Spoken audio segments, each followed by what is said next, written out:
오늘 또 어디로 가서 애를 젖어도 미기는 이거는 뒤에서 배고파 울고 나는 또 그게 또 불쌍해서 울고 그러니까 얼마나 보고 싶겠어.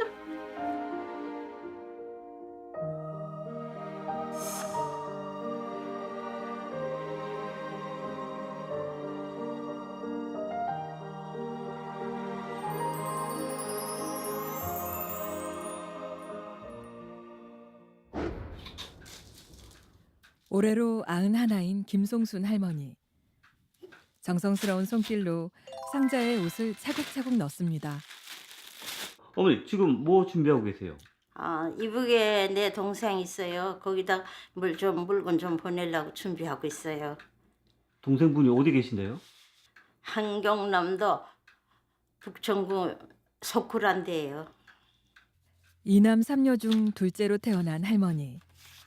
먼저 시집간 큰언니 대신 어린 동생들을 살뜰히 챙겼다고 합니다. 특히 집 앞에 있는 바닷가를 놀이터 삼아 여동생과 행복하게 지냈는데요.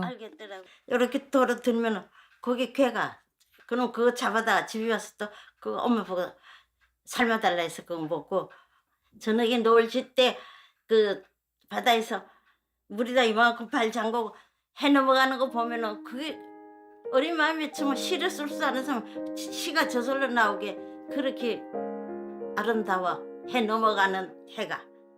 하지만 행복했던 시간도 잠시. 아름다운 바닷가는 갑작스러운 전쟁으로 인해 피난길로 바뀌고 말았습니다. 가족들은 나이가 있는 할머니만 먼저 돛단배에 태워 피난을 보냈다는데요. 뒤따라 내려온다던 어린 여동생과 가족은 결국 남쪽으로 오지 못하고 헤어지게 됐습니다.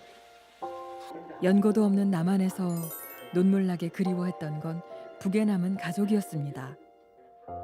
그렇게 수십 년이 흘러 10년 전 일본에 있는 지인을 통해 가족의 소식을 들을 수 있었습니다.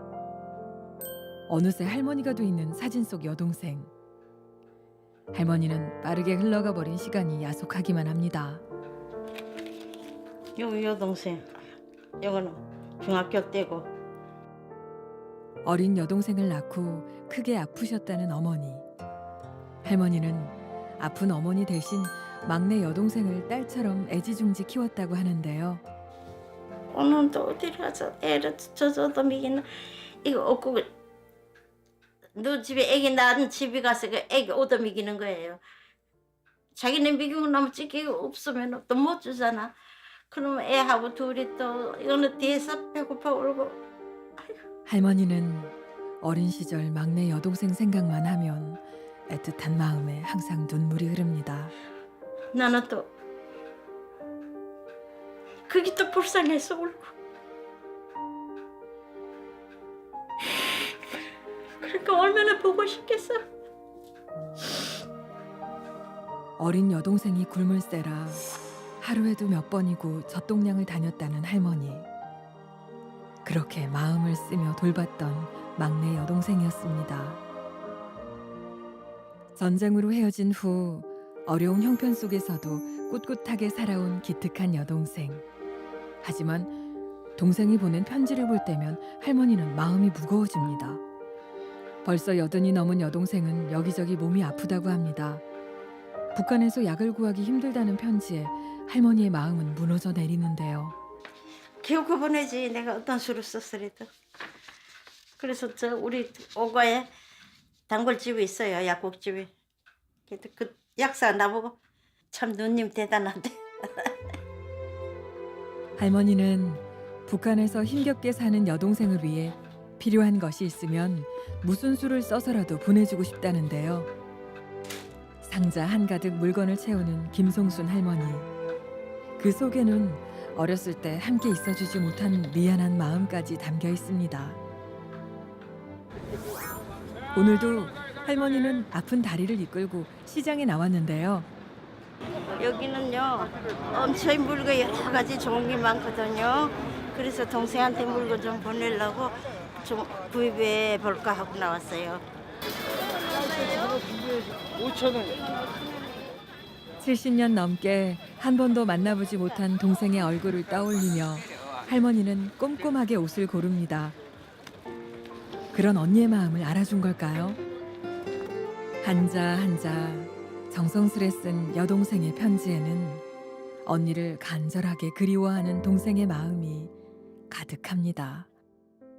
동생 만나면 부둥켜 안고 실컷 울겠지요.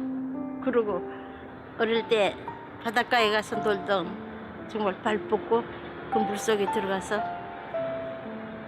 놀던 그런 거 좀 한번 해보고 죽기 전에 할 수 있을까 꿈이지요. 어린 시절 동생과 바라봤던 바닷가의 노을은 여전히 그대로일까요? 그곳에서 동생의 주름진 손을 꼭 잡고 다시 한번 천천히 걸어보고 싶다는 할머니.